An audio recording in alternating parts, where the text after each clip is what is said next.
সুপ্রিয় শিক্ষার্থীরা, আজ আমি তেজস্ক্রিয়তা নিয়ে আলোচনা করব, যেটি আমরা অনেক জায়গায় শুনে থাকি যে কোনো পদার্থের তেজস্ক্রিয়তা, কোনো মানবদেহের তেজস্ক্রিয়তা, কোনো মাটির তেজস্ক্রিয়তা হয়। সেই তেজস্ক্রিয় শব্দটি কিভাবে আসলো আমাদের বিজ্ঞান জগতে, সেটা নিয়ে আমরা আলোচনা করব। তা তেজস্ক্রিয়তা এটা বিষয়টা কী, সেটা নিয়ে আমরা প্রথম আলোচনা করব। আমরা জানি যে আমাদের পৃথিবীতে প্রায় 118টির চেয়ে বেশি মৌলিক পদার্থ আছে। এই মৌলিক পদার্থকে আমরা রাদারফোর্ডের আলফা পার্টিকেল পরীক্ষা দ্বারা দেখেছি যে এই মৌলিক পদার্থের একটা নিউক্লিয়াস আছে এবং এই নিউক্লিয়াসের ভিতরে প্রোটন আর নিউট্রন থাকে, এবং প্রোটন আর নিউট্রন যদিও থাকছে তারা এখানে, এটাকে আমরা নিউক্লিয়াস বলছি। এবং পারমাণবিক সংখ্যা হলো, প্রোটন সংখ্যাকে আমরা পারমাণবিক সংখ্যা বলছি। বলা হচ্ছে যে সকল মৌলিক পদার্থের পারমাণবিক সংখ্যা 83-র বেশি, সেই সকল মৌলিক পদার্থে তেজস্ক্রিয় এটি ঘটতে দেখা যায়। তা আমরা, এবং এটা শুধু নিউক্লিয়াসের ঘটনা, এবং সেজন্য এটা অবিরাম প্রক্রিয়া এবং স্বতঃস্ফূর্ত প্রক্রিয়া। এবং তাই আমরা বলবো যে যে সকল পরমাণুর পারমাণবিক সংখ্যা বা প্রোটন সংখ্যা 83-র বেশি, সেই সকল মৌলিক পদার্থ থেকে স্বতঃস্ফূর্ত আপনিভাবে কিছু পদার্থ, যেমন আলফা, বিটা, এগুলো বের হচ্ছে। এই যে এই ঘটনাটাকে বলা হয় তেজস্ক্রিয়তা। এবং এই তেজস্ক্রিয়তা যে সকল মৌলিক পদার্থের আছে, সব মৌলিক পদার্থের নেই, এগুলো অস্থায়ী মৌলিক পদার্থ। আমরা এগুলো অস্থায়ী মৌলিক পদার্থ হয়ে যাচ্ছে যারা নিউক্লিয়াসকে ক্ষয় করছে। তাহলে অস্থায়ী মৌলিক পদার্থেরই কিন্তু তেজস্ক্রিয়তা হয়, যাদের পারমাণবিক সংখ্যা 83-র বেশি। তা এই মৌলিক পদার্থগুলোকেই বলা হয় তেজস্ক্রিয় মৌল। এবং এই যে এই ঘটনা ঘটছে, এই ধর্মকে বলা হয় তেজস্ক্রিয়তা। এবং তেজস্ক্রিয়তা একটা স্বতঃস্ফূর্ত অবিরাম নিউক্লিয় ঘটনা। আমরা এইটা তার সবচেয়ে গুরুত্বপূর্ণ ধর্ম। আমরা এখন আসি এদের ইতিহাস সম্বন্ধে আসি। প্রথমে কিন্তু তেজস্ক্রিয়, এটা বিজ্ঞানী বেকরেল 1896 খ্রিস্টাব্দে বেকরেল প্রথমে এটা দেখলেন যে ইউরেনিয়াম থেকে তেজস্ক্রিয় কণাগুলো বের হচ্ছে। এটা তিনি প্রমাণ করলেন। তারপরে এই প্রমাণ এটা করার জন্য আমাদের দুইজন বিজ্ঞানী কীভাবে কী পরিমাণ এখান থেকে বের হচ্ছে, কেনই বা বের হয়, সেই কেন বের হওয়ার কথাটা হলো যে পারমাণবিক সংখ্যা বা প্রোটন সংখ্যা যাদের 83-র বেশি, মানে অনেক প্রোটন সংখ্যা যদি নিউক্লিয়াসে থাকে, তাহলে তাদের ভিতরে কি হয়, প্রোটন হলো ধনাত্মক চার্জিত একটা কণা, নিউট্রন তো আমরা চার্জহীন একটা কণা। সুতরাং ওখানে ধনাত্মক চার্জ, প্রোটন ধনাত্মক চার্জ এবং পরস্পরকে বিকর্ষণ করে নিউক্লিয়াসকে ক্ষয় করতে থাকে। এই কারণে তারা কিন্তু নিউক্লিয়াস ক্ষয় করে। সেই জন্য বলা হয় যে তেজস্ক্রিয়তা একটা নিউক্লিয় ঘটনা বা নিউক্লিয় ফেনোমেনন। আমরা এই ব্যাপারে দুইজন বিজ্ঞানী কী পরিমাণ ক্ষয় হয়, কত ক্ষয় হয়, কিভাবে ক্ষয় হয়, সেটা দুজন বিজ্ঞানী শডি এবং রাদারফোর্ড আবিষ্কার করেছিলেন 1909 সালে। অনেক লেখাপড়া, অনেক গবেষণা করেই কিন্তু তারা এই একটা সূত্র দিয়েছে, যাকে আমরা ক্ষয় সূত্র বলি, রেডিও অ্যাক্টিভ ডিকে বলে থাকি। ক্ষয় সূত্রটা কি, যে কোনো মুহূর্তে তেজস্ক্রিয় পরমাণুর ভাঙনের হার ওই সময় অক্ষত পরমাণুর সমানুপাতিক। আমরা ধরে নিলাম যে এটা হলো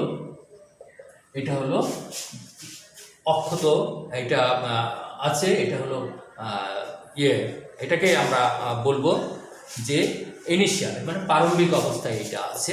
এবং আর যেটা রেস্ট মানে অবশিষ্ট আছে, আমরা এটাকে বলবো যে রেস্ট অফ দি অ্যাটমস।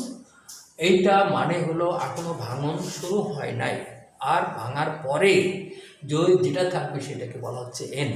এবং এদের হলো একটা যে হার হয়, আমরা যদি এটাকে dN/dt বলি, তাহলে আমরা এই তিনটার ভিতরে সম্পর্ক করেছেন কে? সোডি এবং রাদারফোর্ড।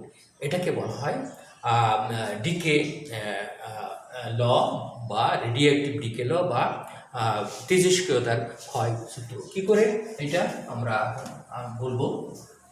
এটা বলা হচ্ছে যে এটা অক্ষত পরমাণুর সমানুপাত। অক্ষত মানে আমরা এইটা আছে, হ্যাঁ, রেস্ট এটা আছে এবং এখানে একটা মাইনাস কেন হচ্ছে? সময়ের সাথে হলো ক্ষয় বেড়ে যাচ্ছে, হ্যাঁ, সময়ের সাথে ক্ষয়টা বেড়ে যাচ্ছে। সময় যত হয়ে যাচ্ছে, ক্ষয় কিন্তু হয়ে যাচ্ছে, ও ক্ষয় হয়ে যাচ্ছে, আর থাকছে না, সুতরাং কিছুই থাকছে না। সুতরাং এখানে একটা নেগেটিভ চিহ্ন দেওয়া হচ্ছে। আমরা এটাকে এখান থেকে যদি আমরা লিখি তাহলে so d N by d t equal to n or dn by dt equal to একটা ধ্রুবক কনস্ট্যান্ট equal to n বা or minus dn by dt equal to এই ধ্রুবকটাকে আমরা ল্যামডা বলছি, ল্যামডা রিকোয়ার্ড ল্যামডা n। এটা হলো একটা ধ্রুবক, যাকে আমরা ক্ষয়, এটাকে বলছি আমরা ক্ষয় ধ্রুবক। কি? এটা হলো ডিকে, ক্ষয় ধ্রুবক, হ্যাঁ, ক্ষয় ধ্রুবক আমরা বলছি। এটার সংজ্ঞাটা কি?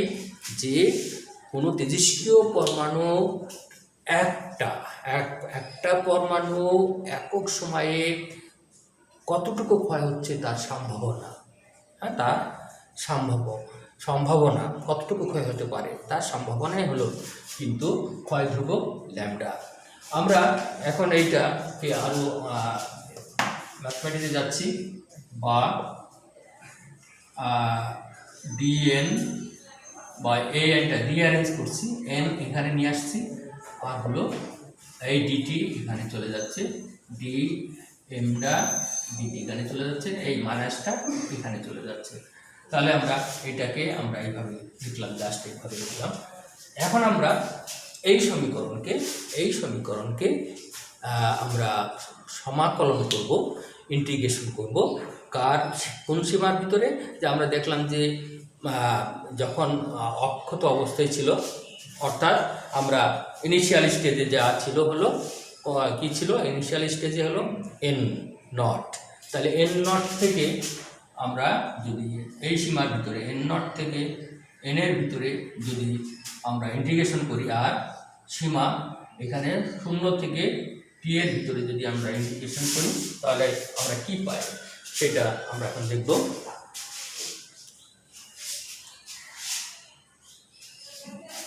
তাহলে এইটা হলো পাচ্ছি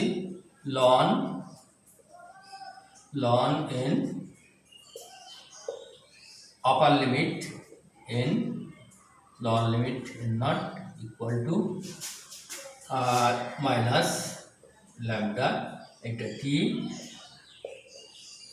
এটা 0, সুতরাং আমরা পাচ্ছি l, তাহলে n minus ln n not equal to minus lambda t। আমরা সরাসরি যদি আরেকটা লাইন করি 0, সুতরাং আমরা পাচ্ছি l ln of n not equal to minus lambda t। আমরা লগ এবং লনের ভিতরে পার্থক্য আছে। এটা হলো 10 ভিত্তিক লগ, আর হলো লন হলো ই ভিত্তিক লগারিদম। আমরা এখান থেকে ল্যামডা টি এটা লিখে নিলাম। অনেক বইয়ে এটাকে ধ্রুবক ধরছে, এখানে একটা ধ্রুবক। আমরা যদি নির্দিষ্ট সীমার ভিতরে করি তাহলে কোনো ধ্রুবক লাগবে না। তাহলে আমরা করে ফেলেছি এটা। তাহলে আমরা এখান থেকে কী লিখতে পারি এটা, সেটা আমরা এখন দেখছি যে ln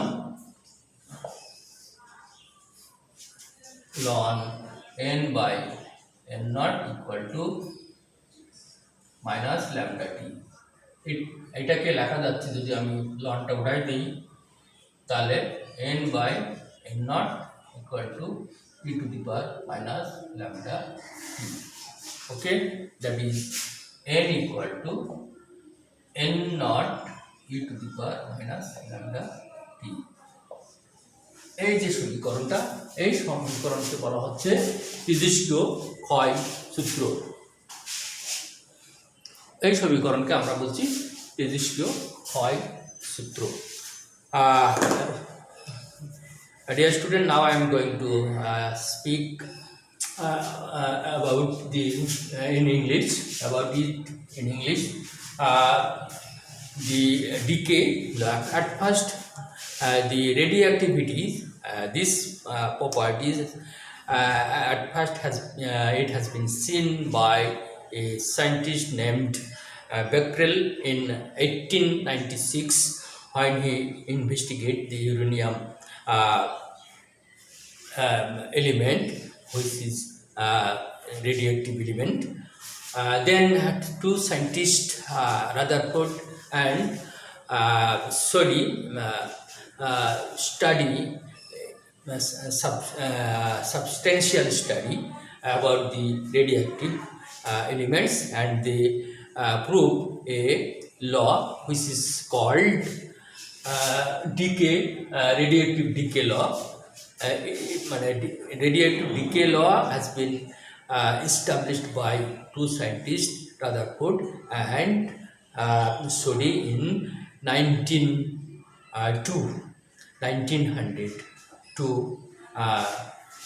They proved that this law, what is that law? At any moment of radioactive atoms,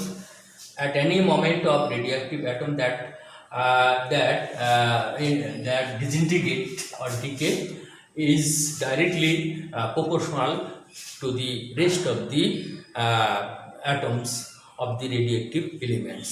So the rate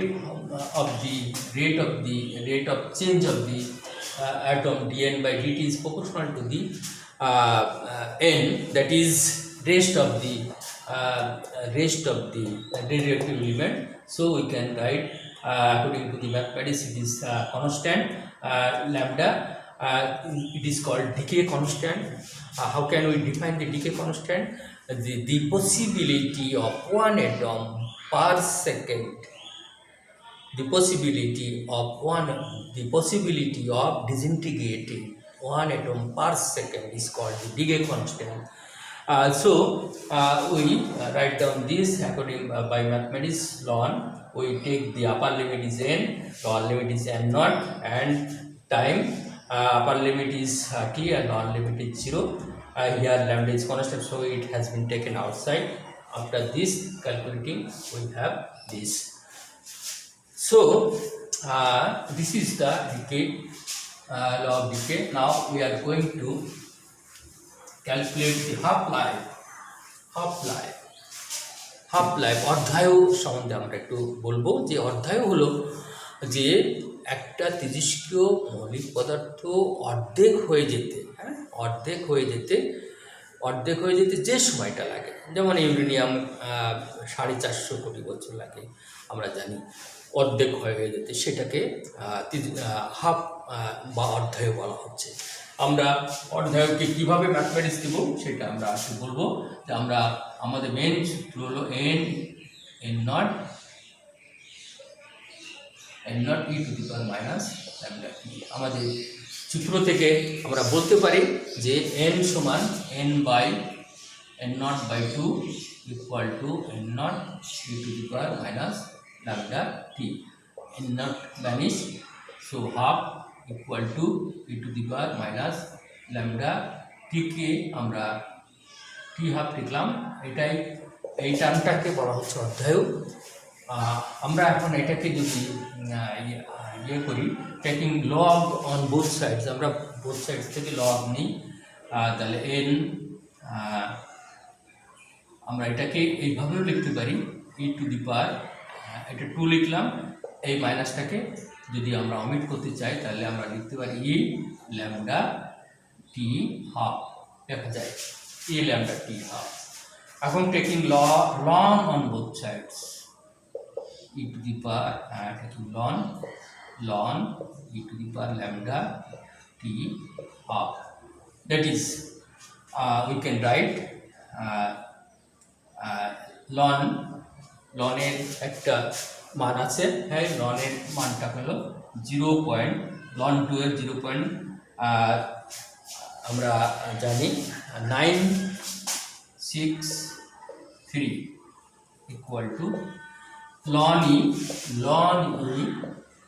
সমান 1, হ্যাঁ। তাহলে আমরা কি পাচ্ছি, ল্যামডা, আর এটা বেজে চলে আসলো, হ্যাঁ, পাওয়ারটা আমরা একবারে লিখলাম, বেজে চলে আসলো, lambda t half ln e। তাহলে আমরা লিখছি যে এটা lambda t half 0.963. So we can write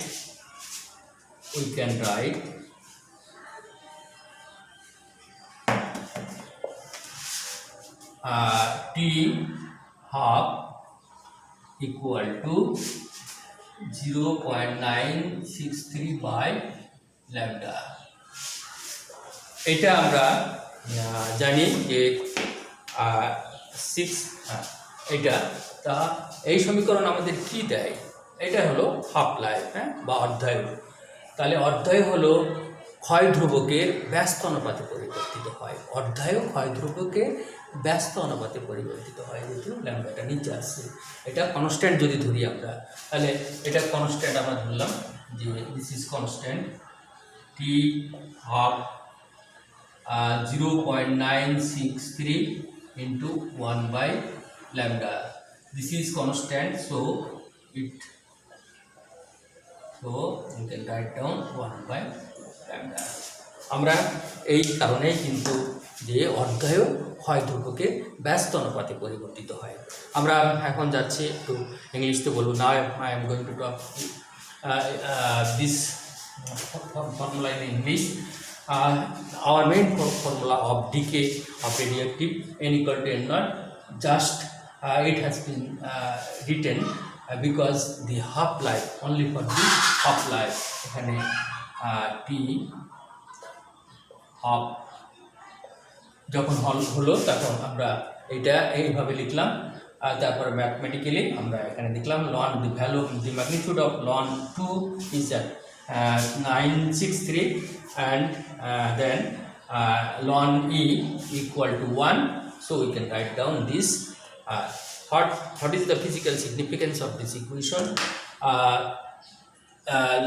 Half-life is inversely proportional to the decay constant. Half-life is inversely proportional to the decay constant. So half-life is increase with the decreasing of the decay constant lambda. Half-life is decreased with the increasing of the decay constant lambda. This is our equation. If we want to calculate a sum, suppose to calculate a sum, suppose the decay constant of radioactive substance,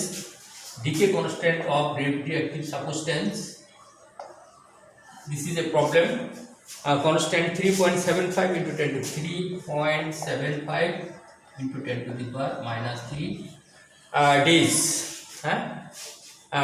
to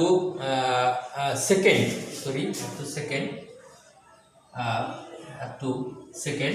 So what will be the half life? So if we calculate this, we will have the half life 184.8 second to second. বলা হচ্ছে যে একটা decay আমাদের decay constant বা ক্ষয় ধ্রুবক দিয়ে আসছে এত, তাহলে এটা কত হতে পারে, এটা আমরা একটা ম্যাথমেটিক্স করলাম। ওকে, নাও আমরা মিন লাইফ বা অ্যাভারেজ লাইফ নিয়ে একটু কথা বলবো। মিন লাইফ মানে একটা পরমাণুর অনেকগুলো পরমাণু আছে। একটা পরমাণুর এই প্রথমটার হাফ লাইফ, দ্বিতীয়টার হাফ লাইফ, তৃতীয়টার হাফ লাইফ। তা বিজ্ঞানীরা এটা প্রমাণ করে দেখছেন যে টাউ মিন লাইফ ইজ 1/λ। তার মানে মিল লাইফটা বা অ্যাভারেজ লাইফটা হলো ডিকে কনস্ট্যান্টের ব্যস্ত অনুপাতে পরিবর্তিত হয়। দেখা গেছে যে ডিকে কনস্ট্যান্ট মানগুলো নিয়ে দেখা গেছে যে তার হাফ লাইফটা তার গড় আয়ুটা, হ্যাঁ, তার গড় আয়ু যত ডিকে কনস্ট্যান্ট যত বেশি হবে তার গড় আয়ুটা তত কমে যাচ্ছে। তারপরে তারা ম্যাথমেটিক্স করে এইটা দেখাইছে। এইটাকে আমি আরও একটু যদি করে লিখি তাহলে আমরা ল্যামডা সমান কিছুক্ষণ আগে আমরা দেখলাম 0.963 by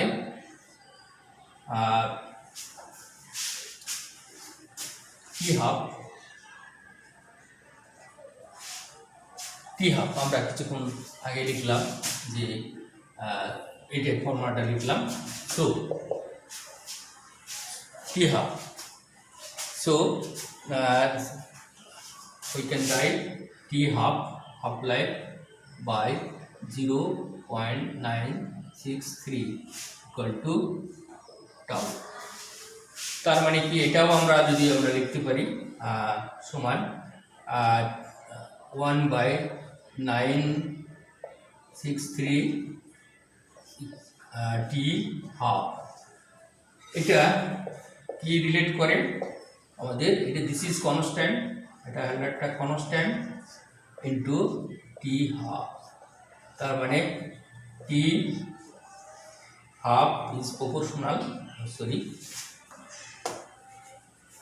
average life is proportional to the T half.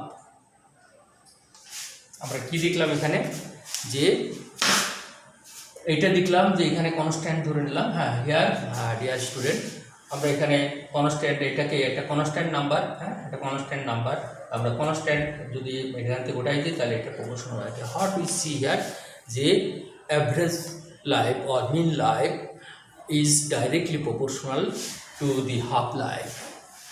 So average life or mean life is increased with the increasing of the half life of a radioactive element। So আমরা এইভাবেও লিখতে পারি, এটা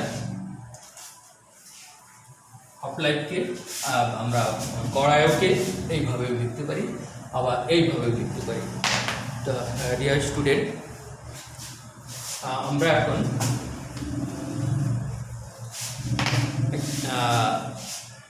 আমরা শেষ করে ফেলেছি আজকের বর্ণনা। তো আমরা আলোচনা করলাম হলো শুধু তেজস্ক্রিয়তা এবং তেজস্ক্রিয়তা নিয়ে সমস্ত ম্যাথমেটিক্স আলোচনা করলাম যদি আমরা পারি। আর যেহেতু আমাদের ভিডিওটা সংক্ষিপ্ত করতে হয়, যেহেতু টাইম লিমিটেশন আছে, টাইম কনস্ট্যান্ট আছে এটা, তা এই অবস্থায় শিক্ষার্থীরা বিশ্বের যে যেখান থেকে দেখছো, যারা এই জিনিসটা বুঝলে তারা অপরদের বুঝাবা, আর যারা জানলে তারা অন্যদের জানাবা। গ্রামের অনেক ছেলেরা এইটা সুযোগ থেকে বঞ্চিত হচ্ছে, সুতরাং এই চ্যানেলটাকে শেয়ার করবা এবং সাবস্ক্রাইব করবা।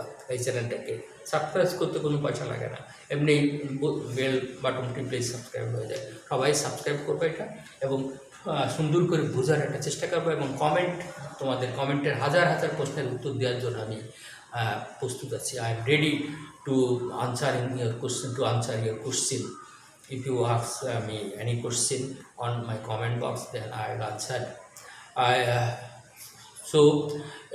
এবং কখনো হতাশ হবে না। এই যুগে অনেক ছাত্ররা হতাশ হতে চলেছে। Don't get despair and despond, please hope against hope. Thank you very much.